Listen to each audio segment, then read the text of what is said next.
Silent rise. हर कहानी में एक मोड़ होता है, एक ऐसा पल जहां इंसान चुपचाप बदलना शुरू करता है। ये चैप्टर उसी चुप बदलाव की शुरुआत है। वो जगह जहां दर्द, इनकार और रिजेक्शन एक ऐसी आग बन जाते हैं जो किसी भी आदमी को एक नए वर्जन में ढाल देती है। ये वीडियो उन लोगों के लिए है जिनको कभी किसी ने छोड़ा था, जिनकी कीमत समझी ही नहीं गई, या जिनके प्यार को हल्के में लिया गया। ये वीडियो तुम्हें सिर्फ स्ट्रांग नहीं बनाएगा, बल्कि तुम्हें उस लेवल तक ले जाएगा जहां वही लड़की जिसने तुम्हें रिजेक्ट किया था या किसी और को चुन लिया था, चुपचाप अपने अंदर एक कमजोरी महसूस करे, रिग्रेट की एक हल्की टीस जो उसे रोज याद दिलाए कि उसने क्या खोया है। अगर तुम ऐसे और डार्क मोटिवेशनल साइकोलॉजी वीडियोस देखना चाहते हो, तो लाइक और सब्सक्राइब कर देना ताकि आगे भी ऐसी ही वीडियोस मिलती रहे। कहानी की शुरुआत हमेशा साइलेंस से होती है। रिजेक्शन के बाद जो पहली चीज हर आदमी महसूस करता है, वो होता है एक खालीपन, एक सवाल कि आखिर मैं ही क्यों? उसने मुझे क्यों नहीं चुना? वो किसी और के लिए चली गई। उसने मुझे इग्नोर कर दिया। उसने मेरे इमोशनल इन्वेस्टमेंट की कोई वैल्यू नहीं समझी। यह दर्द कच्चा होता है, चुभता है, और यही शुरुआत है साइलेंट राइज की। क्योंकि राइज हमेशा पेन के नीचे दबकर ही शुरू होती है। लड़की का किसी और के पास चले जाना, किसी और को चूज कर लेना, या तुम्हें पीछे छोड़ देना, ये चीजें एक आदमी की ईगो को अंदर से तोड़ देती है। और ईगो टूटने के बाद आदमी के पास दो रास्ते होते हैं। पहला, खुद को सेम ही रहने देना, कमजोर, टूटता हुआ, दूसरों को ब्लेम करता हुआ। और दूसरा, उस टूटन को रॉ मटेरियल बनाकर खुद को एक नए वर्जन में बनाना। वही वर्जन जो याद बन जाए, वही वर्जन जिसे वो एक दिन दूर से देखे और सोचे, शायद मैंने गलती कर दी। साइलेंट राइज का मतलब रिवेंज नहीं है। इसका मतलब है वो काल्म, कंट्रोल्ड और पावरफुल ट्रांसफॉर्मेशन जो बिना शोर के होता है। वो जर्नी जो दूसरों को एक्सप्लेन नहीं की जाती, बस दिखाई देती है। वो बदलाव जो किसी को प्रूव करने के लिए नहीं, बल्कि खुद को उठाने के लिए किया जाता है। यही वो रास्ता है जो एक इंसान को रिग्रेट का कारण बनाता है। इस जर्नी की शुरुआत तुम उस दिन से करते हो जिस दिन तुम्हें समझ आता है कि वो तुम्हें छोड़ सकती है, पर तुम खुद को नहीं छोड़ोगे। तुम्हारा पेन तुम्हारा सबसे बड़ा फ्यूल बन जाएगा। उसकी रिजेक्शन तुम्हारी एनर्जी का सबसे गहरा सोर्स बन जाएगी। ये चैप्टर तुम्हें यह समझाने के लिए है कि रिग्रेट तभी पैदा होता है जब इंसान अपनी वैल्यू बढ़ा देता है, अपनी जिंदगी को इतना रिच और पावरफुल बना देता है कि जो उसे खो चुका है वो फिर से पाने की चाह रखने लगे। जब एक आदमी चुपचाप अपनी जिंदगी रीबिल्ड करता है, body, mind, career, discipline, habits, mindset, तब वो धीरे धीरे रेयर बनता जाता है। रेयर चीजें हमेशा रिग्रेट पैदा करती है। रेयर क्वालिटीज हमेशा लोगों को याद आती है। और रेयर पीपल हमेशा एक कहानी बनते हैं, एक ऐसी कहानी जिसका हिस्सा बनने का मौका किसी ने खो दिया था। इस वीडियो का पर्पस यही है कि तुम्हारी पूरी आइडेंटिटी बदल जाए। तुम अब वही इंसान नहीं रहोगे जिसे अनअप्रिशिएटेड फील कराया गया था। तुम वो इंसान बनोगे जिसकी साइलेंस भी पावरफुल लगे, जिसकी प्रेजेंस भी अट्रैक्टिव हो, और जिसकी एब्सेंस भी नोटिसेबल। ये वीडियो तुम्हें उस मैस्कुलिन एनर्जी में ट्रांसफॉर्म करेगा जो न किसी से वैलिडेशन मांगती है और न किसी के लिए खुद को तोड़ती है।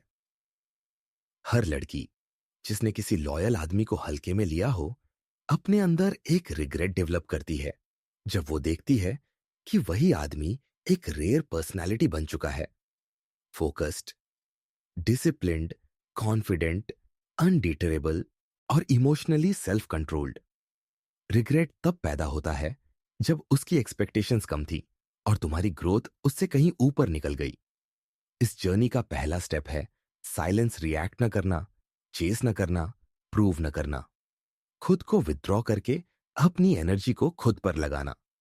यह वो स्पेस है जहां तुम अकेले होते हो, पर लोनली नहीं। तुम टूटते हुए जैसे लगते हो, पर अंदर एक नया वर्जन बन रहा होता है। तुम्हारी दुनिया से उसका जाना एक एंड नहीं, बल्कि एक रीसेट है। एक ऐसा रीसेट जो तुम्हें फ्यूचर में उस लेवल पर ले जाएगा जहां तुम हर जगह अलग दिखोगे। जिम में, काम में, माइंडसेट में, एटीट्यूड में और लाइफ चॉइसेस में। साइलेंट राइज वो स्टेज है जहां तुम एक्सेप्ट करते हो कि तुमने उसे खो दिया, लेकिन साथ ही ये भी एक्सेप्ट करते हो कि तुमने खुद को पा लिया। लोग तब रिग्रेट करते हैं जब उन्हें समझ आता है कि तुम बिना नॉइस के लेवल अप कर चुके हो और वो तुम्हें वहां तक फॉलो नहीं कर सकती। ये वीडियो तुम्हें धीरे धीरे उस मैन में बदल देगा जो किसी के लिए ऑप्शन नहीं, बल्कि लॉस बन जाता है। एक ऐसा लॉस जिसकी भरपाई कोई और नहीं कर सकता। यही रिग्रेट की जड़ है। उसकी समझ कि उसने किसी ऐसे इंसान को छोड़ दिया जो अब किसी और लड़की की जिंदगी बदल देगा, किसी और की दुनिया बिकम करेगा। साइलेंट राइज शुरू हो चुका है। आगे के चैप्टर्स तुम्हें स्टेप बाय स्टेप उस ट्रांसफॉर्मेशन में ले जाएंगे जहां तुम सिर्फ बेटर नहीं बनोगे, तुम रेयर बनोगे। और रेयर चीजें हमेशा याद की जाती है।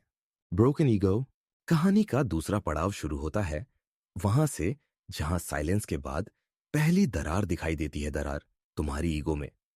जब कोई जिसे तुमने दिल से चाहा तुम्हें छोड़ देता है, किसी और को चुन लेता है या तुम्हारी वैल्यू को समझने से इनकार कर देता है, तो सबसे बड़ी चोट दिल पर नहीं, ईगो पर लगती है।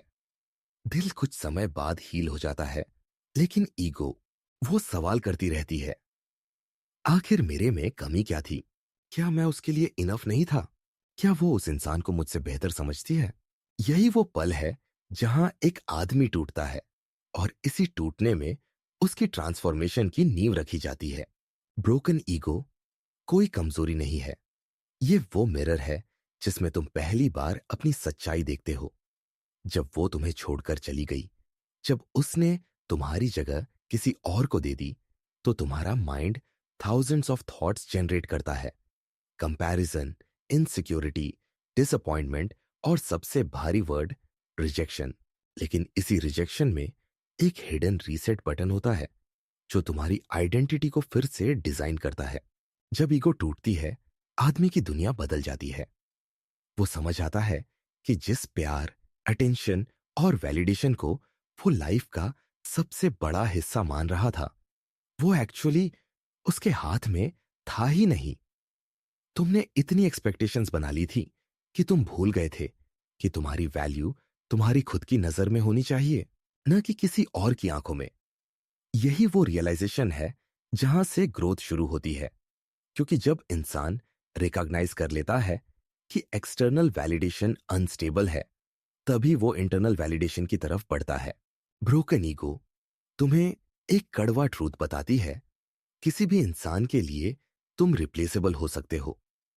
चाहे तुम कितने ही लॉयल, केयरिंग और प्रेजेंट रहे हो, कोई तुम्हें कभी भी छोड़ सकता है। ये थॉट पेनफुल है, लेकिन ये तुम्हें एक बहुत पावरफुल डायरेक्शन में पुश करती है। ये तुम्हें प्रिपेयर करती है कि तुम्हारी वैल्यू किसी के चॉइस या मूड पर डिपेंड नहीं होनी चाहिए।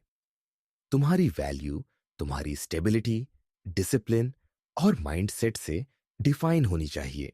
जब इंसान ये एक्सेप्ट कर लेता है कि कोई उसे छोड़कर चला गया और वो इसे रोक नहीं पाया, वहीं से वो फ्री हो जाता है। दर्द खत्म नहीं होता, पर क्लैरिटी शुरू होती है।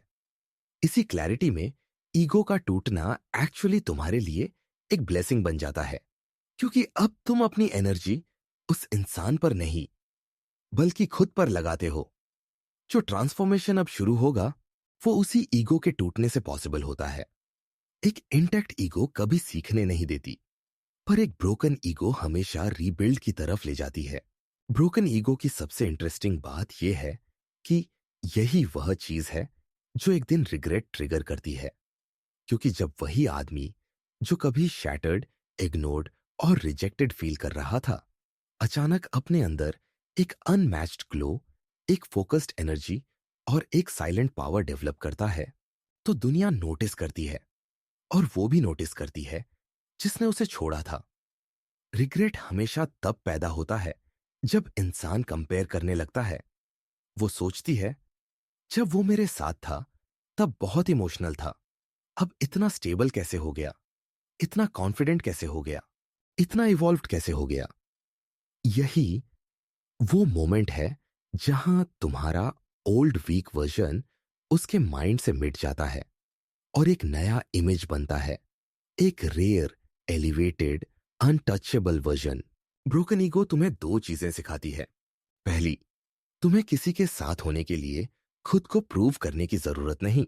दूसरी, तुम्हारा नेक्स्ट लेवल हमेशा तुम्हारे पेन के पीछे हिडन होता है। इस चैप्टर के बाद तुम्हें खुद के अंदर वो रॉ इमोशन महसूस होगा जो ट्रांसफॉर्मेशन की जर्नी को आगे बढ़ाएगा। यही वो स्टेज है जहां तुम एक्सेप्ट करते हो कि जब ईगो टूटती है तो इंसान गिरता नहीं बल्कि क्लियर हो जाता है। तुम उन इल्यूजन से बाहर आते हो जिनमें तुम ट्रैप्ड थे। अब तुम्हारा माइंड एक्टिव हो जाता है, जिम में स्ट्रेंथ बिल्ड करने के लिए, करियर में फोकस करने के लिए, हैबिट्स को रिस्ट्रक्चर करने के लिए और खुद की आइडेंटिटी को रिडिफाइन करने के लिए। जब ये रीबिल्डिंग शुरू होती है तो एक दिन तुम्हारी प्रेजेंस ही पावरफुल हो जाती है और वही लड़की जो कभी तुम्हें छोड़कर चली गई थी एक दिन साइलेंटली सोचेगी, this man was the real one. यही होता है ब्रोकन ईगो का रिवॉर्ड ग्रोथ, जो रिग्रेट पैदा करती है। अब जर्नी आगे बढ़ती है अगले चैप्टर की तरफ, जहां तुम समझोगे कि डिस्टेंस सिर्फ फिजिकल स्पेस नहीं होता बल्कि साइकोलॉजिकल शिफ्ट होता है। Cold distance. कहानी अब उस मोड़ पर पहुंचती है जहां इमोशंस जल चुके हैं, ईगो टूट चुकी है और अंदर एक अजीब सी ठंडक पनपने लगी है। यही है कोल्ड डिस्टेंस, वो फेज जहां तुम न बदला लेना चाहते हो, न किसी को प्रूव करना चाहते हो।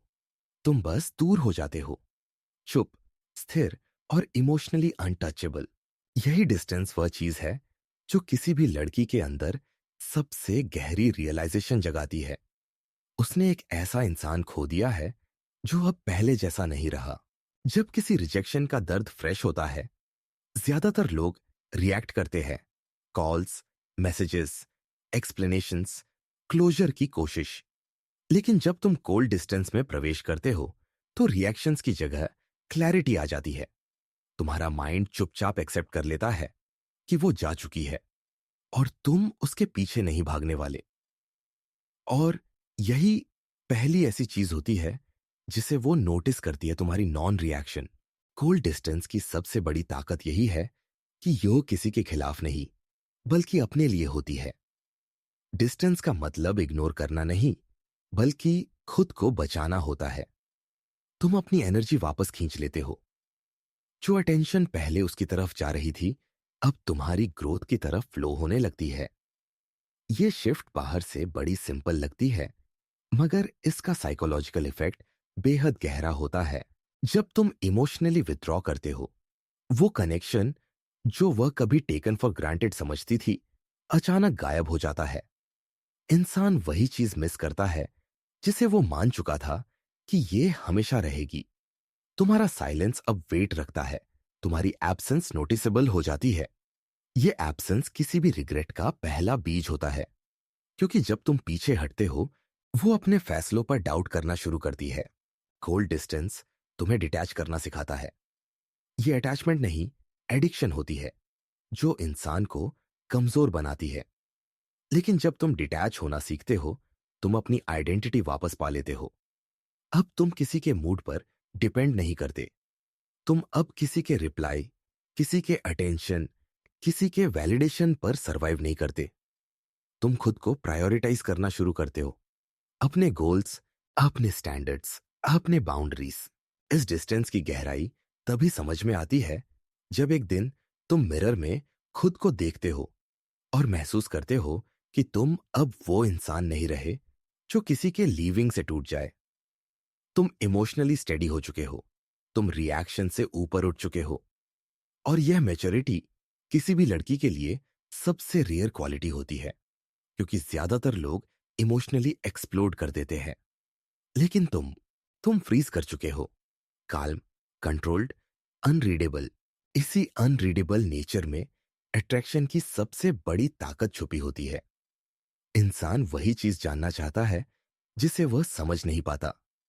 जब तुम कोल्ड डिस्टेंस में चले जाते हो, वह सोचती है, क्या वो मुझे मिस करता है? क्या वो आगे बढ़ गया है? क्या उसके लाइफ में कोई और है? क्या उसे अब मेरी जरूरत नहीं? यह कंफ्यूजन रिग्रेट को पैदा करता है। और रिग्रेट तब और गहरा होता है जब उसे महसूस होता है कि तुम्हारी जिंदगी तुम्हारे नियंत्रण में है, इमोशनली, मेंटली और फिजिकली। कोल्ड डिस्टेंस का असली जादू ये नहीं कि तुम किसी को दूर कर रहे हो। इसका जादू ये है कि तुम खुद के करीब आ रहे हो। तुम अपने माइंडसेट को अपग्रेड कर रहे हो, अपने स्टैंडर्ड्स को बढ़ा रहे हो, अपनी बाउंड्रीज को डिफाइन कर रहे हो। तुम समझ रहे हो कि तुम्हारी एनर्जी कितनी कीमती है और इसे कहां इन्वेस्ट करना चाहिए। और जब एक आदमी अपनी लाइफ से टॉक्सिसिटी को रिमूव कर लेता है, वह ऑटोमेटिकली रेयर बन जाता है। ये डिस्टेंस एक दिन उसकी दुनिया में वापस नॉइज क्रिएट करेगा, क्योंकि जब वो तुम्हें सोशल मीडिया पर कॉन्फिडेंट देखेगी, जब उसे पता चलेगा कि तुमने अपनी लाइफ में प्रोग्रेस कर ली है, जब उसे महसूस होगा कि तुमने उसे रिप्लेस नहीं किया, बस अपग्रेड कर लिया है, तब उसकी आईज में पहली बार सॉफ्टनेस आएगी। वो वही सॉफ्टनेस होती है जहां रिग्रेट जन्म लेता है। कोल्ड डिस्टेंस तुम्हारी पावर का पहला विजिबल फॉर्म है। यह तुम्हें इमोशनली इंडिपेंडेंट बनाता है, मेंटली शार्प करता है और अपनी वैल्यू खुद डिफाइन करना सिखाता है। यही फाउंडेशन है उस ट्रांसफॉर्मेशन की जहां तुम सिर्फ बेटर नहीं बनते, तुम अनटचेबल बन जाते हो। अगला चैप्टर बताएगा कि कैसे गलत जगह इन्वेस्ट की गई एनर्जी वापस खींचकर तुम अपनी वैल्यू बदल देते हो। Value shift. कहानी अब उस मोड़ पर पहुंचती है जहां तुम्हारा दर्द, तुम्हारी टूटी हुई ईगो और तुम्हारी कोल्ड साइलेंस धीरे धीरे एक नई दिशा में बदलने लगती है। यही है वैल्यू शिफ्ट, वह चैप्टर जहां तुम फाइनली समझते हो कि वैल्यू किसे कहते हैं और कैसे वही लड़की जिसने कभी तुम्हें हल्के में लिया था, एक दिन तुम्हें देखकर सोचने लगेगी कि तुम अब पहले वाले इंसान नहीं रहे। ये वही जगह है जहां रिग्रेट की असली शुरुआत होती है, क्योंकि अब तुम उसकी दुनिया के बाहर जाकर अपनी दुनिया के अंदर ग्रो करना शुरू करते हो। वैल्यू शिफ्ट का मतलब सिंपल लैंग्वेज में सिर्फ इतना है, तुम अपनी इंपॉर्टेंस दूसरों की नजरों से निकालकर अपनी नजरों में डाल देते हो। जब तुम पहले उसके लिए अवेलेबल थे, जब उसकी हर बात तुम्हारे मूड को कंट्रोल कर सकती थी, जब उसकी एक कॉल या एक मैसेज तुम्हारी पूरी एनर्जी खींच लेता था, तब तुम्हारी वैल्यू कम थी, क्योंकि तुम खुद को उसके अटेंशन के हिसाब से डिफाइन कर रहे थे। यही मिस्टेक हर आदमी करता है। वह किसी को इतना ऊपर रख देता है कि खुद की वैल्यू ऑटोमेटिकली नीचे चली जाती है। लेकिन जब रिजेक्शन मिलता है, जब कोई और चूज कर लिया जाता है, जब तुम्हारा प्रेजेंस किसी के लिए बेसिक हो जाता है, तो वहीं से वैल्यू शिफ्ट शुरू होती है। सबसे पहले तुम रियलाइज करते हो कि तुमने अपने इमोशंस कहीं ज्यादा इन्वेस्ट कर दिए थे। तुमने अपनी सेल्फ वर्थ उसके एक्सेप्टेंस पर डिपेंड कर दी थी। और जब यह ताली एक तरफा बजती है, तो वैल्यू लॉस्ट हो जाती है। वैल्यू शिफ्ट वहीं से शुरू होती है जहां तुम खुद से एक ऑनेस्ट सवाल पूछते हो, मेरे लिए क्या इंपॉर्टेंट है? क्या मैं किसी के लीविंग से डिफाइन हो जाऊं? क्या मैं वही इंसान रहूं जो डे वन से था? या क्या मैं खुद को इतना वैल्यूएबल बना दूं कि जिसने मुझे छोड़ा है वो खुद को फूलिश महसूस करे? यहीं से ट्रांसफॉर्मेशन की असली दिशा बनती है। अब तुम अपनी एनर्जी गलत जगह इन्वेस्ट करना बंद कर देते हो। तुम टेक्सटिंग कम कर देते हो, चेसिंग खत्म कर देते हो और एक्सपेक्टेशंस को जीरो कर देते हो। जो अटेंशन पहले किसी और के पास फ्लोविंग थी, वो अब वापस तुम्हारे अंदर सर्कुलेट होने लगती है। यही इंटरनल शिफ्ट एक आदमी की पूरी आइडेंटिटी को बदल देती है। तुम अपने गोल्स पर रिटर्न करते हो। Gym, studies, business, mindset, discipline. तुम्हें समझ आता है कि लोग तब रिस्पेक्ट करते हैं जब तुम अपने स्टैंडर्ड्स को मेंटेन करते हो। वैल्यू तभी बढ़ती है जब तुम रेयर क्वालिटीज डेवलप करते हो, न कि किसी के पीछे इमोशनली टूटकर भागते हो। और इस शिफ्ट का सबसे डीप साइकोलॉजिकल इंपैक्ट ये होता है जब तुम अपने वैल्यू सिस्टम को बदलते हो तो ऑटोमेटिकली तुम प्रिडिक्टेबल नहीं रहते। पहले तुम वही करते थे जो वो एक्सपेक्ट करती थी। अब तुम वो करते हो जो तुम्हें ग्रो करता है। यही अनप्रिडिक्टेबिलिटी एक साइलेंट अट्रैक्शन बन जाती है। उसने कभी नहीं सोचा था कि तुम इतनी जल्दी इमोशनली रिकवर हो जाओगे। उसने नहीं सोचा था कि तुम अपनी लाइफ में इतना तेजी से आगे बढ़ोगे। उसने नहीं सोचा था कि तुम उसकी एब्सेंस को इतना ग्रेसफुली हैंडल कर लोगे। यही रिग्रेट का पहला शार्प पिंच शुरू होता है, क्योंकि रिग्रेट हमेशा कंपैरिजन से पैदा होता है। वह अपनी करंट सिचुएशन को तुम्हारी ग्रोथ से कंपेयर करने लगती है। वो देखती है कि तुम पहले से ज्यादा फोकस्ड, फिटर, काल्मर और कॉन्फिडेंट लग रहे हो।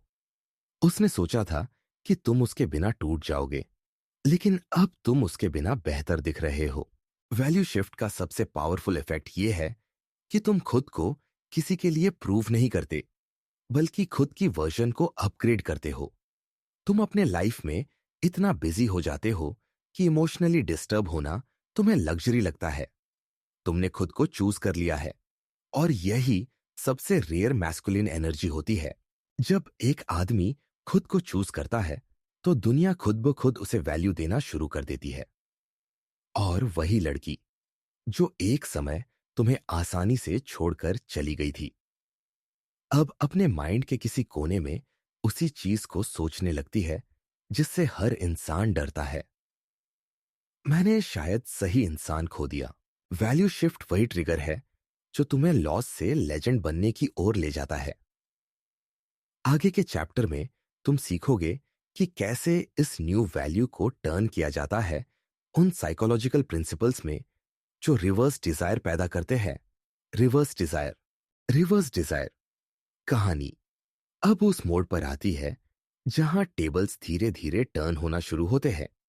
ये वह स्टेज है जहां तुम चेज नहीं करते, तुम प्रूव नहीं करते, तुम कोशिश नहीं करते। फिर भी वही लड़की जिसने तुम्हें रिजेक्ट किया था या छोड़ दिया था, उसके मन में एक हल्की सी बेचैनी, एक क्यूरियोसिटी और फिर एक स्ट्रेंज अट्रैक्शन पैदा होने लगता है। इसे ही कहते हैं रिवर्स डिजायर। जब डिजायर उलटी दिशा में बहने लगती है। पहले तुम उसे चाहते थे, अब धीरे धीरे उसे तुम्हारा चाहना याद आने लगता है। रिवर्स डिजायर अचानक नहीं आता। यह एक साइकोलॉजिकल पैटर्न है। जब तुम इमोशनली अटैच्ड होते हो, तुम प्रेडिक्टेबल होते हो, तुम हमेशा अवेलेबल होते हो, हमेशा रेडी, हमेशा गिविंग।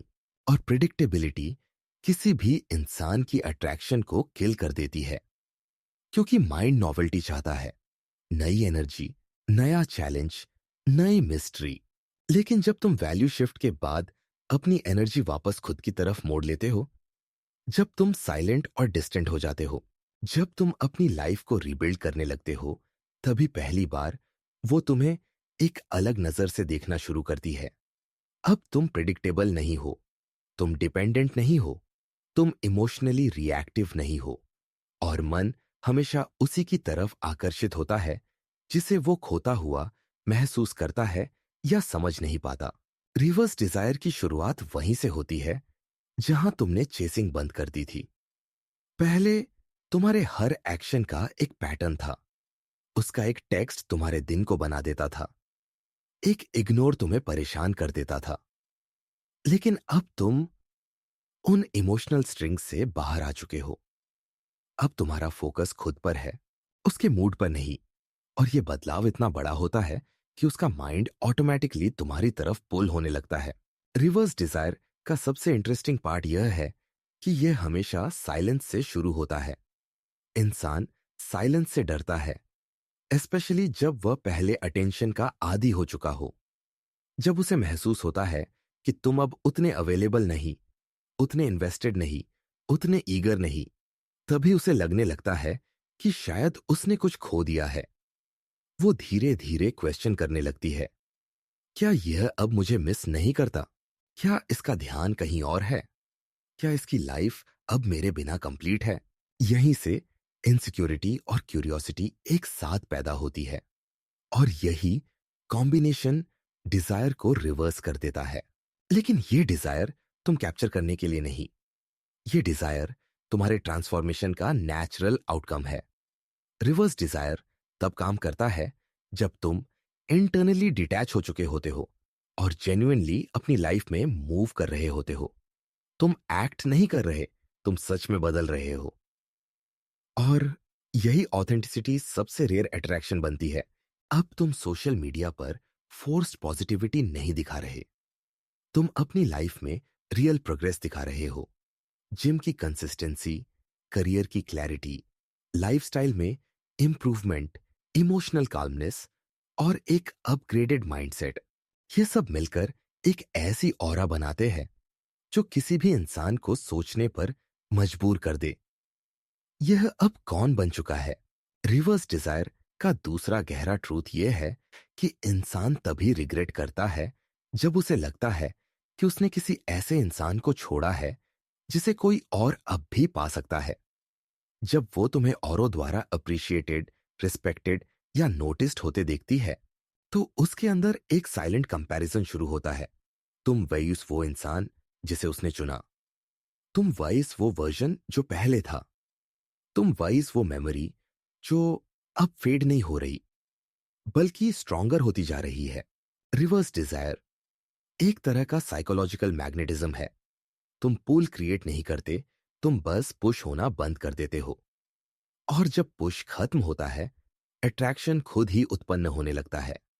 तुम डिटैचमेंट में भी पावरफुल हो जाते हो, डिस्टेंस में भी रेयर लगते हो, और रेयर चीजें हमेशा चाही जाती है।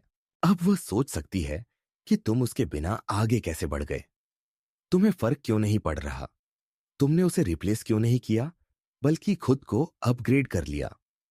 यही वो बर्निंग क्यूरियोसिटी होती है जो उसके अंदर डिजायर को रिवाइव करती है। बस इस बार उलटा। रिवर्स डिजायर इस जर्नी का वो टर्निंग पॉइंट है जिसके बाद तुम चेस नहीं चूज करते हो। वही लड़की जो कभी तुम्हें हल्के में लेती थी, अब अंदर ही अंदर तुम्हें खोने के डर से बैकफुट पर आने लगती है। आगे के चैप्टर में तुम सीखोगे कि इस रिवर्स डिजायर के बाद अगला सबसे पावरफुल स्टेप क्या है। Emotional control. कहानी अब उस असली मोड़ पर आती है जहां ट्रांसफॉर्मेशन सिर्फ बाहर नहीं बल्कि अंदर से शुरू होता है। यही है इमोशनल कंट्रोल, वह स्टेज जहां आदमी अपनी इमोशंस का मालिक बन जाता है। और एक आदमी जब खुद को कंट्रोल करना सीख जाता है, तब दुनिया उसे कभी इग्नोर नहीं कर पाती। यही वो जगह है जहां रिग्रेट धीरे धीरे एक तेज शेप लेने लगता है, क्योंकि जिस इंसान को उसने कमजोर समझा था, वही इंसान अब काल्म, कंपोज्ड और अनटचेबल दिखाई देने लगता है। इमोशनल कंट्रोल की शुरुआत तुम्हारे उस रियलाइजेशन से होती है कि इमोशंस तुम्हारे दुश्मन नहीं है, लेकिन अनकंट्रोल्ड इमोशंस तुम्हें दूसरों का स्लेव बना देते हैं। जब उसने तुम्हें छोड़ा था, तब तुम्हारी सबसे बड़ी वीकनेस तुम्हारी हेल्पलेस फीलिंग्स थी। पेन, एंगर, कंफ्यूजन, लोनलीनेस और सबसे भारी इमोशन, हार्ट ब्रेक। ये सब इमोशंस नेचुरल है, लेकिन जब तुम इन्हें अपने एक्शंस को कंट्रोल करने देते हो, वहीं तुम लूज कर जाते हो। यही रीजन है कि कई लोग रिजेक्ट होने के बाद बेग करते हैं, चेस करते हैं, ओवर मैसेज करते हैं और अपनी पूरी डिग्निटी खो बैठते हैं। लेकिन तुम्हारी स्टोरी अलग है। तुमने ये समझ लिया है कि इमोशंस एक्सप्रेस करने की जरूरत नहीं, मैनेज करने की जरूरत है। तुम्हें यह एहसास हो चुका है कि जिस इंसान ने तुम्हें छोड़ दिया, उसे तुम्हारे पेन की कोई चिंता नहीं है। और यही थॉट तुम्हें इमोशनली इंडिपेंडेंट बनाना शुरू करता है। इमोशनल कंट्रोल का पहला रूल है, डिस्टेंस फील करो लेकिन रिएक्ट मत करो। हर्ट हो लेकिन ब्रेक मैट हो। पेन को स्वीकार करो लेकिन उसे तुम्हारी आइडेंटिटी मत बनने दो। तुमने उसके डिसीजंस पर रोना बंद कर दिया और अपनी रिएक्शंस पर ध्यान देना शुरू कर दिया। यही वह शिफ्ट है जहां एक आदमी इमोशनली स्टेबल बनना शुरू करता है। एक इमोशनली कंट्रोल्ड आदमी रेयर होता है, क्योंकि दुनिया रिएक्ट करने वालों से भरी है, पर रिस्पॉन्ड करने वालों से नहीं। लोग अपनी फीलिंग्स को एक्शंस के साथ जोड़ देते हैं। गुस्सा है तो मैसेज कर दूं, लोनली हूं तो वापस उसे कॉल कर लूं, डाउट है तो उसकी स्टोरी देख लूं। लेकिन तुम्हें समझ आ गया है कि इमोशंस टेम्पररी होते हैं, लेकिन एक्शंस परमानेंट कॉन्सिक्वेंसेस क्रिएट करते हैं। यही डिसिप्लिन तुम्हें उसके नजरों में भी नए तरीके से फ्रेम करता है। जब वो देखती है कि तुम ना फाइट कर रहे हो, ना बेग कर रहे हो, ना ड्रामेटिक हो, तब तुम उसके दिमाग में एक कंप्लीटली डिफरेंट कैटेगरी में आ जाते हो। ऐसा आदमी जिसे छोड़कर जाना इजी था, लेकिन अब उसे इग्नोर करना आसान नहीं है। इमोशनल कंट्रोल लगातार तुम्हें शांत बनाता है, और शांत आदमी हमेशा मिस्टीरियस लगता है। वो सोचने लगती है कि तुम्हें अब फर्क क्यों नहीं पड़ रहा, तुम्हारा माइंड इतना स्टेबल कैसे है, तुम इतनी जल्दी रिकवर कैसे कर गए। यही क्यूरियोसिटी रिग्रेट की सबसे गहरी शुरुआत होती है, क्योंकि रिग्रेट हमेशा तब होता है जब इंसान को लगता है कि उसने किसी इमोशनली वीक इंसान को छोड़ा था, लेकिन वो अब इमोशनली स्ट्रॉन्गर वर्जन बन चुका है। इमोशनल कंट्रोल का दूसरा बड़ा फायदा यह है कि तुम अपने डिसीजंस लॉजिकल तरीके से लेने लगते हो। तुम जिम कंसिस्टेंसी मेंटेन करते हो क्योंकि तुम डिस्ट्रैक्शन नहीं, डिसिप्लिन चुनते हो। तुम सेल्फ केयर करते हो क्योंकि तुम अब वैलिडेशन नहीं ढूंढते। तुम अपने वर्क पर ध्यान देते हो क्योंकि तुम एस्केप नहीं, प्रोग्रेस चुनते हो। यही सारी हैबिट्स मिलकर तुम्हारी पर्सनालिटी को अनशेकेबल बनाती है, और ये बात साइकोलॉजिकली प्रूवन है। जब एक आदमी इमोशनली स्टेबल होता है, उसकी वैल्यू एक्सपोनेंशियली बढ़ जाती है। हर लड़की ऐसी एनर्जी की तरफ पुल होती है, काल्म, ग्राउंडेड, कंपोज्ड और सेल्फ अश्योर्ड। ये वही क्वालिटीज हैं जो तुम में पहले भी थी, लेकिन इमोशंस ने उन्हें ओवरशैडो कर दिया था। अब तुम अपने बेस्ट वर्जन को बाहर लाने लगे हो। इमोशनल कंट्रोल तुम्हें सिर्फ स्ट्रांग नहीं बनाता, वह तुम्हें रेयर बनाता है। रेयर इंसान हमेशा याद रखे जाते हैं, और उन्हें खो देना हमेशा रिग्रेट बन जाता है। अब कहानी आगे बढ़ेगी उस जगह जहां तुम्हारा फोकस पूरी तरह बदलने लगता है। पावर फोकस कहानी अब उस स्टेज में प्रवेश करती है जहां तुम्हारी एनर्जी फाइनली किसी इंसान से हटकर तुम्हारी डायरेक्शन में बहने लगती है। यही असली टर्निंग पॉइंट है, पावर फोकस। ये वही जगह है जहां तुम रियलाइजिंग करते हो कि एक ब्रेकअप, रिजेक्शन या हार्ट ब्रेक तुम्हारी आइडेंटिटी को डिफाइन नहीं करता, लेकिन तुम्हारी रिस्पॉन्स जरूर करता है। और जब आदमी अपनी पावर वापस पकड़ लेता है, तब दुनिया उसे अलग नजर से देखना शुरू करती है। यही वह मोड़ है जहां रिग्रेट एक रियल शेप लेता है, क्योंकि अब तुम अपनी लाइफ के सेंटर में लौट आए हो।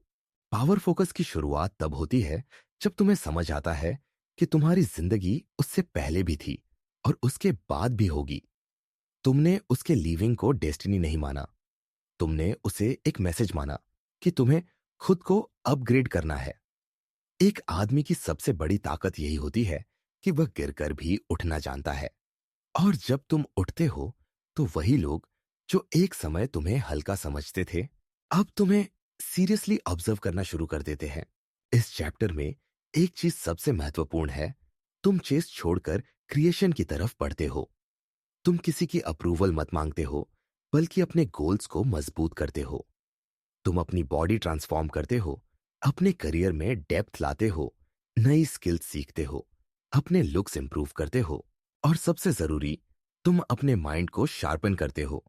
यही वह अंतर है जो रिग्रेट पैदा करता है। लोग तब रिग्रेट करते हैं जब उन्हें महसूस होता है कि तुमने दुख से निकलकर किसी और लेवल पर पहुंचने का फैसला कर लिया है। पावर फोकस मतलब तुम्हारी अटेंशन अब उसके व्हाट्सएप लास्ट सीन, उसकी स्टोरीज, उसके रिप्लाईज या उसके चॉइसेस पर नहीं होती। अब तुम्हारा माइंड एक लेजर की तरह तुम्हारे काम पर लॉक्ड होता है। जब आदमी अपनी लाइफ के मिशन में खो जाता है, उसकी एंटायर वाइब बदल जाती है। उसके चलने का अंदाज, उसके बोलने की क्लैरिटी, उसका कॉन्फिडेंस, उसका साइलेंस, सब पावरफुल हो जाते हैं। और एक पावरफुल आदमी हमेशा अटेंशन अट्रैक्ट करता है, चाहे वो अटेंशन तुम्हें चाहिए या नहीं।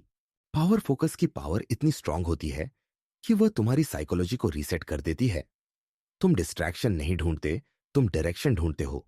तुम कंप्लेन नहीं करते, तुम प्रोग्रेस रिकॉर्ड करते हो। तुम इमोशनल डिपेंडेंसी छोड़कर सेल्फ रिलायंस की तरफ बढ़ते हो। और जब आदमी सेल्फ रिलायंट बन जाता है, तब वो किसी को प्रूव करने नहीं, बल्कि खुद को इम्प्रूव करने पर ध्यान देता है। यही वो एनर्जी शिफ्ट है जो हर लड़की नोटिस करती है, स्पेशली वो लड़की जिसने कभी तुम्हें टेकन फॉर ग्रांटेड किया हो। जब उसे दिखता है कि तुम अब वही इंसान नहीं रहे, कि तुम्हारी लाइफ अब सिर्फ उसके आसपास रिवॉल्व नहीं करती, कि तुम अब पैशनेटली अपनी ग्रोथ में इन्वेस्टेड हो, तब उसके माइंड में पहली बार इनसिक्योरिटी जन्म लेती है, क्योंकि वो सोचती थी कि तुम बिना उसके इनकम्प्लीट हो जाओगे। लेकिन अब तुम उसके बिना कंप्लीट वर्जन की तरफ बढ़ रहे हो। पावर फोकस की सबसे बड़ी खूबसूरती यह है कि यह तुम्हें उन क्वालिटीज से भर देता है जो हर इंसान को आकर्षित करती है: ambition, drive, purpose, direction and hunger. दुनिया में सबसे अट्रैक्टिव चीज एक मैन ऑन मिशन होता है। और जब तुम मिशन पर होते हो, तुम चेस नहीं करते, लोग तुमसे प्रभावित होते हैं।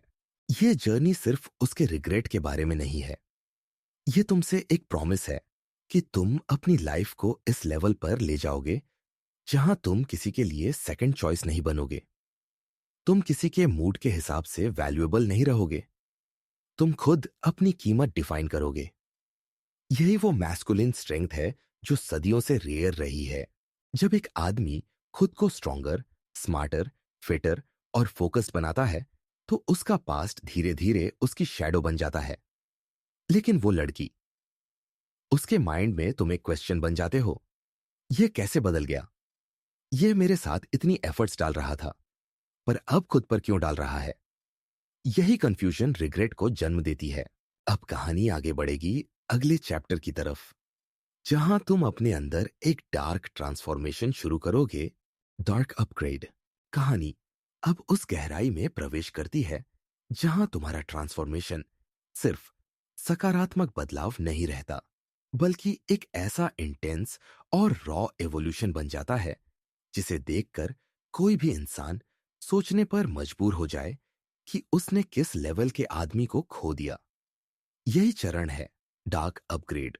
ये अपग्रेड तुम्हें पोलाइट, सॉफ्ट और ओवर गिविंग वर्जियन से निकालकर एक ऐसे व्यक्ति में बदल देता है जो काल्म है, शार्प है और इतना सेल्फ कॉन्फिडेंट है कि वो किसी के लीविंग से टूटता नहीं, बल्कि और डेंजरस बन जाता है।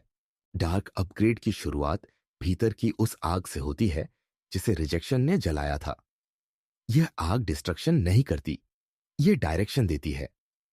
तुम खुद से पूछते हो, मैं क्यों टूटूं? मैं क्यों डिपेंड रहूं? मैं क्यों किसी की पसंद नापसंद के हिसाब से खुद को मेजर करूं? यही सवाल तुम्हें उस इनर जोन में ले जाता है जहां तुम अपने पुराने वर्जन को खत्म करना शुरू कर देते हो। सबसे पहले तुम अपने हैबिट्स को रीसेट करते हो। पहले तुम डिस्ट्रैक्शन में जीते थे, non stop scrolling, emotional reactions, negative thoughts और अननेसेसरी पीपल। लेकिन अब तुम इन सब से डिस्टेंस बना लेते हो। तुम लेट नाइट सैडनेस की जगह अर्ली मॉर्निंग डिसिप्लिन चूज करते हो। तुम ओवर थिंकिंग की जगह रूटीन चूज करते हो। यह बदलाव धीरे धीरे तुम्हें एक ऐसे फॉर्म में ढाल देता है जो पहले तुम्हारा भी नहीं था। डार्क अपग्रेड तब शुरू होता है जब तुम खुद को प्रायोरिटाइज करना सीख जाते हो। पहले तुम दूसरों की खुशी में अपनी वैल्यू ढूंढते थे, अब तुम अपनी ग्रोथ में सेटिस्फैक्शन पाते हो। तुम यह समझ चुके हो कि कोई भी इंसान तुम्हारे पेन को ट्रूली समझ नहीं सकता, इसलिए तुम्हें ही अपनी लाइफ को रीबिल्ड करना होगा। तुम दूसरों की अप्रूवल से निकलकर अपनी स्टैंडर्ड्स पर जीना शुरू करते हो। और यह शिफ्ट इतनी रेयर होती है कि हर कोई नोटिस करता है। दूसरा बड़ा बदलाव होता है तुम्हारी बॉडी लैंग्वेज। पहले तुम एंग्शियस थे, अब ग्राउंडेड हो। पहले तुम डेस्परेट लगते थे, अब तुम्हारी आईज में काल्मनेस है। पहले तुम्हारी प्रेजेंस हल्की थी, अब तुम्हारी प्रेजेंस हैवी हो चुकी है। तुम्हारा चलने का तरीका, बैठने का अंदाज, बोलने की क्लैरिटी सब अपग्रेड हो चुके हैं। लोग तुम्हें देखकर साइलेंटली रिस्पेक्ट फील करते हैं, क्योंकि उनकी इंट्यूशन समझ जाती है कि तुम अपने पुराने सेल्फ से बहुत आगे निकल चुके हो।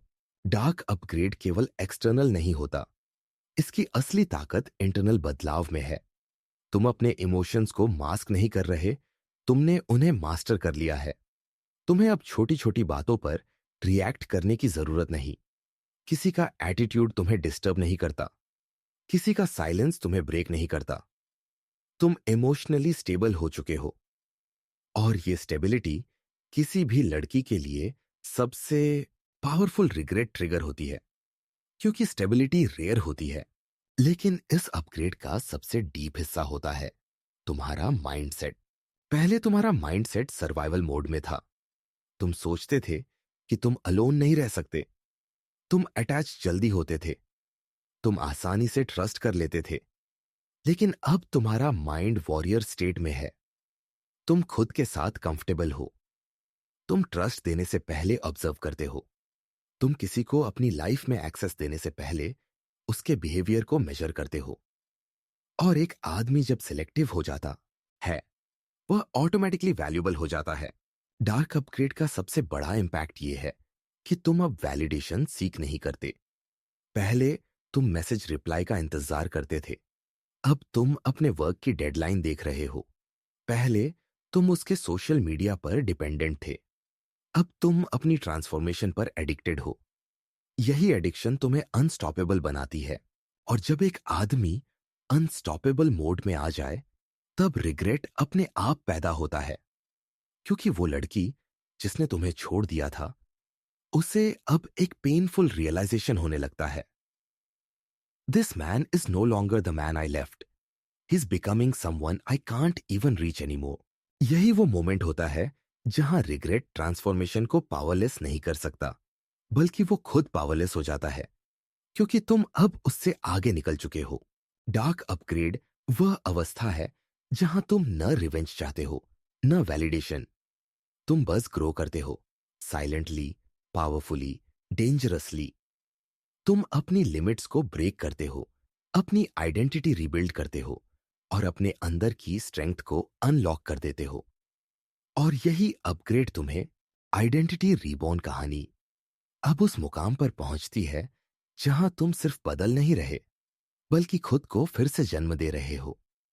ये वह चरण है जहां तुम्हारा पुराना वर्जन मर चुका है। वो वर्जन जिसने किसी को प्रायोरिटी दी थी, जिसने अपने इमोशंस को दूसरों के हाथ में रख दिया था, जिसने खुद को किसी के लीविंग से डिफाइन किया था। अब तुम एक नई पहचान की तरफ बढ़ रहे हो। यही है आइडेंटिटी रिबॉर्न, तुम्हारी असली रीबर्थ, तुम्हारी असली कमबैक, तुम्हारा असली राइज। आइडेंटिटी रिबॉर्न की असली ताकत यह है कि तुम अपने पास्ट को अपने ऊपर बोझ बनाकर नहीं, फ्यूअल बनाकर यूज करते हो। रिजेक्शन अब इंसल्ट नहीं रही, हार्ट ब्रेक अब वीकनेस नहीं रहा, अबैंडनमेंट अब ह्यूमिलिएशन नहीं रहा। तुम सबको एक ऐसे रॉ पावर में बदल देते हो जिसे कोई रोक नहीं सकता। तुम अपनी आइडेंटिटी अब किसी के एक्सेप्टेंस पर नहीं, बल्कि अपने स्टैंडर्ड्स पर बिल्ड करते हो। ये रिबर्थ एक सटल लेकिन पावरफुल शिफ्ट से शुरू होती है। तुम खुद को नए तरीके से देखना शुरू करते हो। पहले तुम खुद को एक ऐसे इंसान के रूप में देखते थे जो किसी के प्यार का इंतजार कर रहा है। अब तुम खुद को एक ऐसी एंटिटी के रूप में देखते हो जिसे खुद के मिशन पर चलना है। तुम्हारी नजरें अब पीछे मुड़कर नहीं देखती, तुम आगे देखते हो, जहां तुम्हारा पर्पस, तुम्हारा एम्बिशन, तुम्हारा सक्सेस और तुम्हारी इनर स्ट्रेंथ खड़ी है। आइडेंटिटी रिबॉर्न की पहली पहचान है कि तुम इमोशनली डेड नहीं होते, बल्कि इमोशनल मैच्योरिटी डेवलप करते हो। तुम समझ जाते हो कि फीलिंग्स तुम्हें कंट्रोल नहीं करती, तुम उन्हें कंट्रोल करते हो। तुम हर चीज पर रिएक्शन देने वाले इंसान नहीं रहे, तुम हर चीज को ऑब्जर्व करने वाले इंसान बन चुके हो।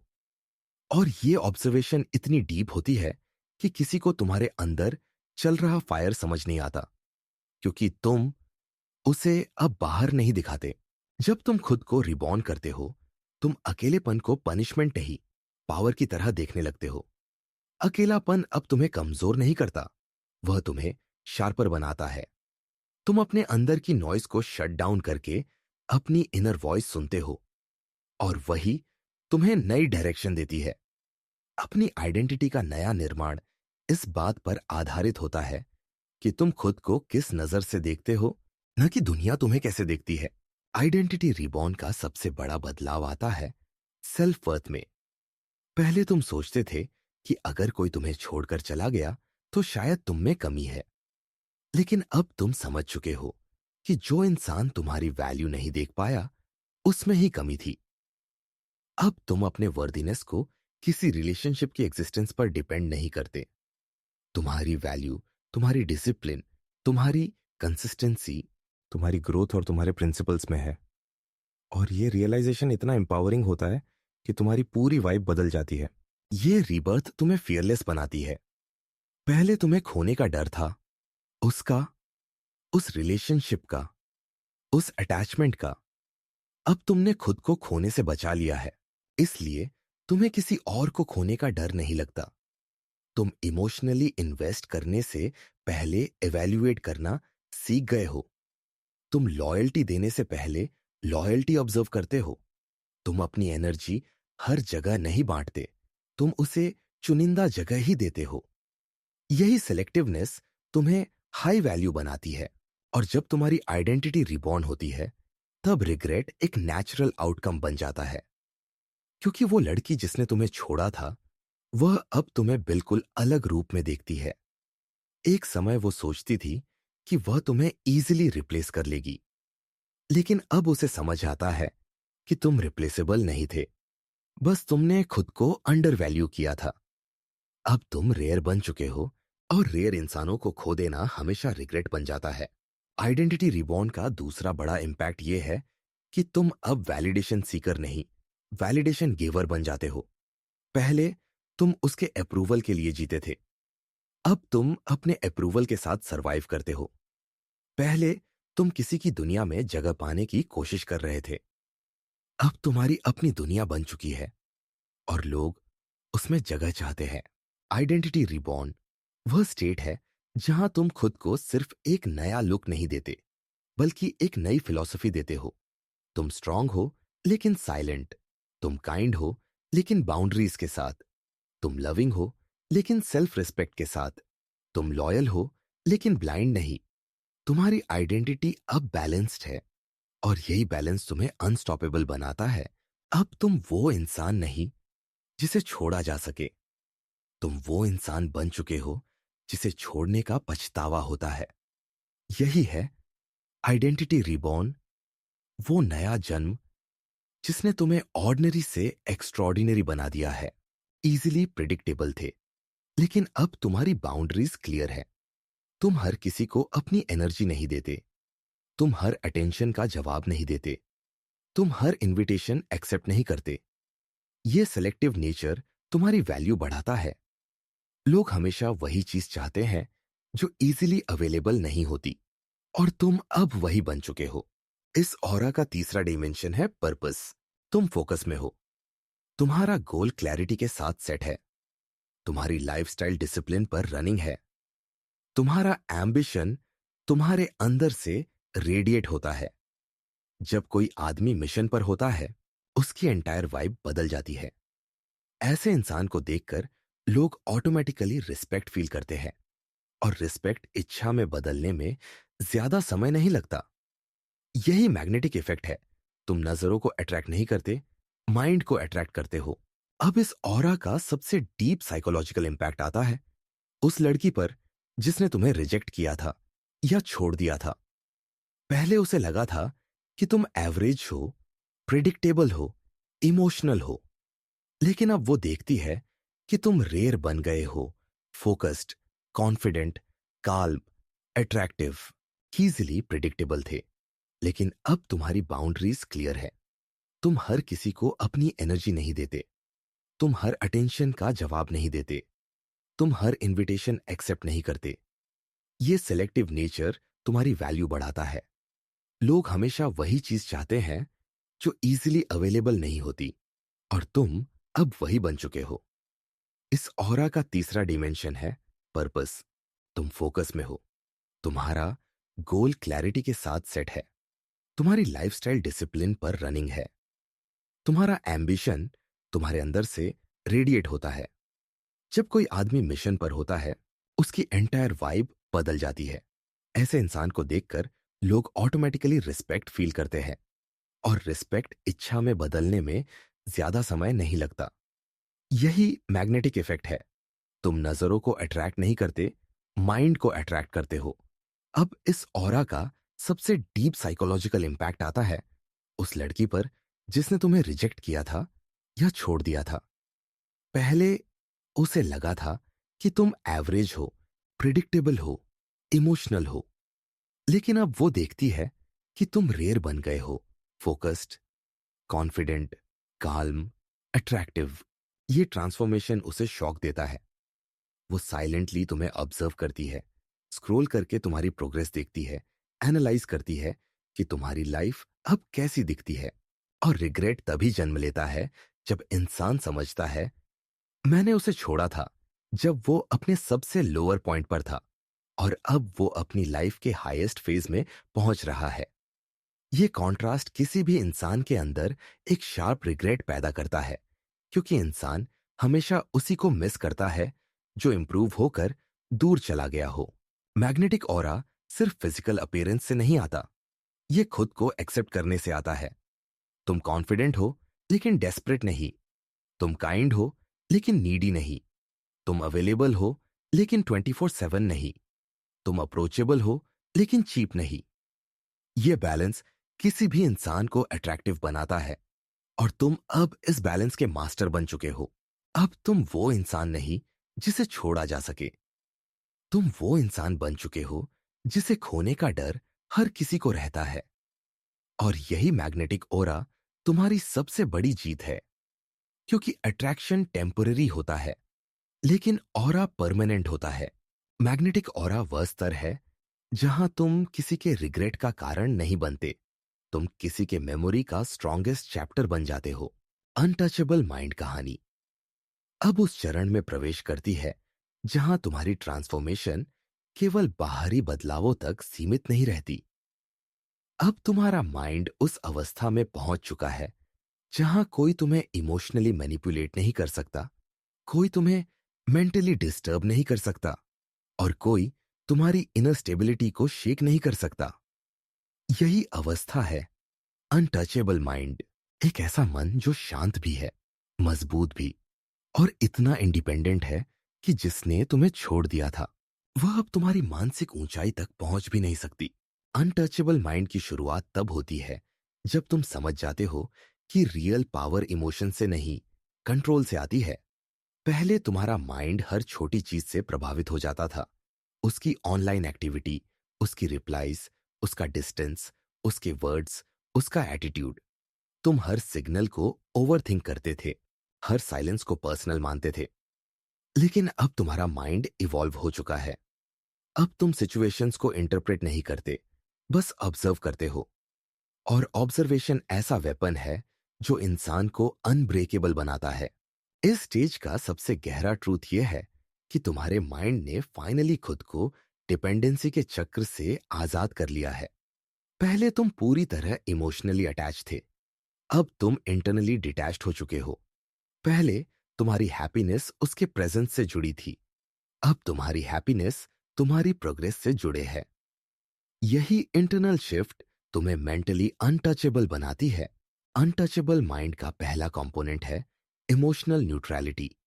इसका मतलब है कि तुम ना ओवरली एक्साइटेड होते हो, ना ओवरली हर्ट। तुम बैलेंस्ड रहते हो।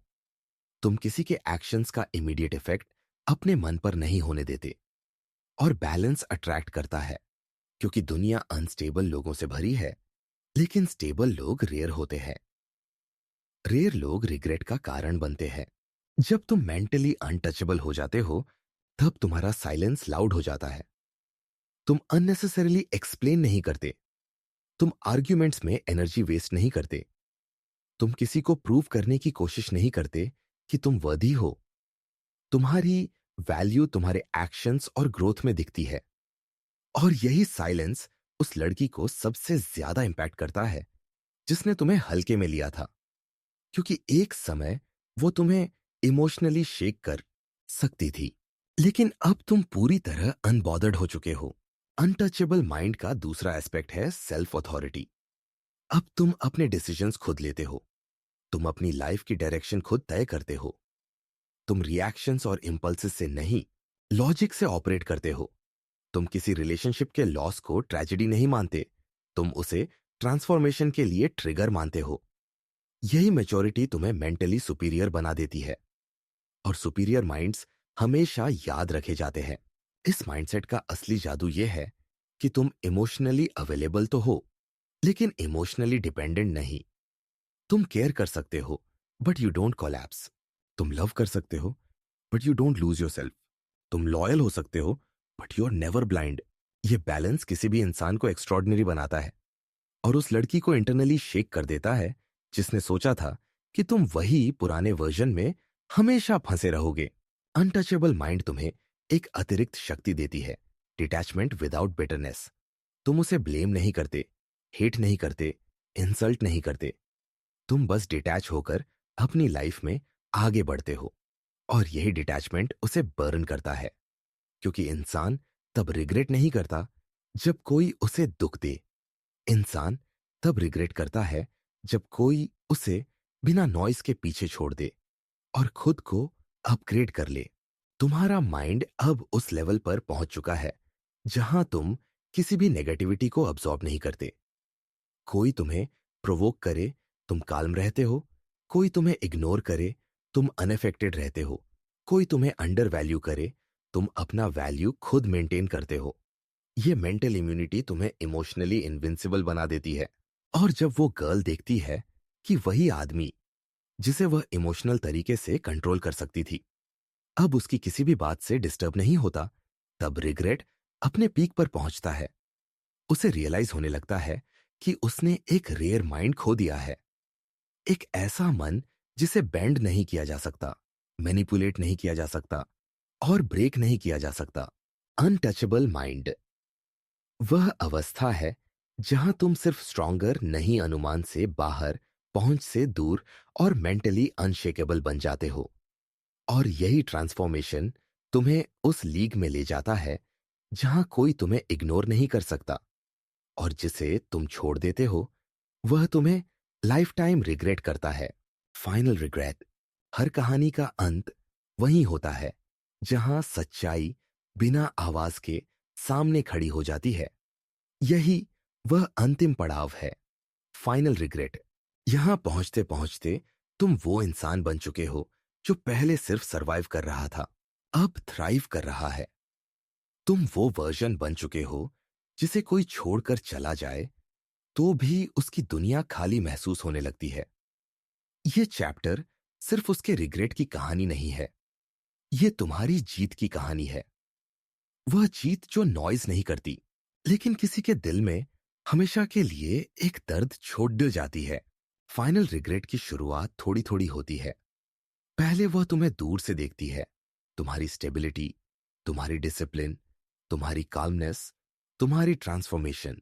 वो सोचती है कि शायद यह सब टेम्पररी है, शायद तुम्हारी लाइफ में यह बदलाव मोमेंट्री एक्साइटमेंट है।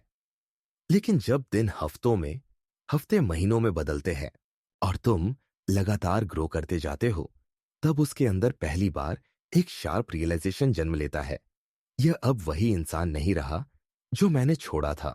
यही रिग्रेट का पहला स्टेप है, कंपैरिजन।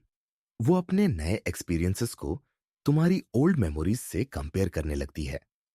वह सोचती है कि तुम कितने लॉयल थे, कितने प्रेजेंट थे, कितने ऑथेंटिक थे। और अब जब तुम रेयर क्वालिटीज के साथ इवॉल्व होकर सामने आते हो तो उसे समझ आता है कि उसने किसे खो दिया। फाइनल रिग्रेट का दूसरा फेज होता है साइलेंस का प्रेशर।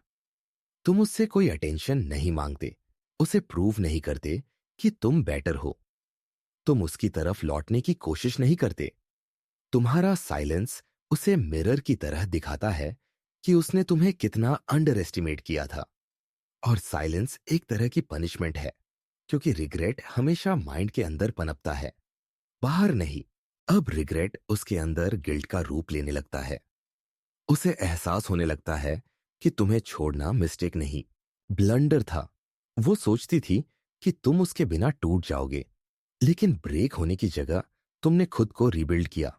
तुम इमोशनली वीक नहीं हुए, इमोशनली सॉलिड बन गए। तुम लॉस नहीं हुए, तुम्हारी लाइफ पर्पसफुल बन गई।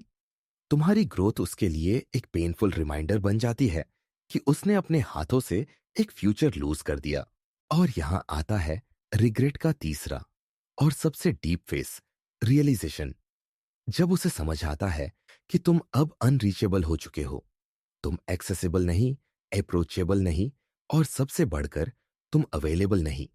तुम किसी के लिए ऑप्शन नहीं रहे, तुम किसी के लिए अपॉर्चुनिटी बन चुके हो, और अपॉर्चुनिटीज वापस नहीं आती। फाइनल रिग्रेट का असली दर्द वहीं से शुरू होता है। वह अपने चॉइस पर सवाल करती है। उसको एहसास होता है कि उसने तुम्हें तब छोड़ा जब तुम अपने लोएस्ट फेज में थे, और अब जब तुम अपने स्ट्रॉन्गेस्ट फेज में पहुंचे हो। वह सिर्फ दूर से देख सकती है। वो पार्ट जिसका उसने हिस्सा बन सकती थी, अब तुम्हारी लाइफ का सबसे चमकदार चैप्टर बन चुका है। लेकिन उसके बिना, और यही मोमेंट किसी भी इंसान के अंदर लाइफ लॉन्ग रिग्रेट पैदा करता है। क्योंकि रिग्रेट कभी प्रेजेंट से नहीं आता। रिग्रेट ऑलवेज आता है उस फ्यूचर से जिसे तुमने किसी के साथ मिलकर बना सकते थे, पर उसने उसे अपने हाथ से खो दिया। फाइनल रिग्रेट का आखिरी स्टेप होता है एक्सेप्टेंस। वह समझ जाती है कि तुम अब वापस नहीं आओगे, और अगर कभी मिले भी तो उस फॉर्म में नहीं जो कभी उसके लिए अवेलेबल था। तुम इवॉल्व हो चुके हो, तुम रेयर हो चुके हो, और रेयर इंसान कभी रिटर्न नहीं करते। रेयर इंसान हमेशा याद रखे जाते हैं। यह जर्नी प्यार की नहीं थी, यह जर्नी सेल्फ वर्थ की थी। और इसका अंत यही है, तुम अपनी वैल्यू पर खड़े हो, और वो अपनी मिस्टेक के सामने। अगर वीडियो पावरफुल लगी हो तो लाइक और सब्सक्राइब कर देना, और कमेंट करके बताओ कि अगले वीडियो में कौन सा डार्क साइकोलॉजी या ट्रांसफॉर्मेशन टॉपिक चाहोगे।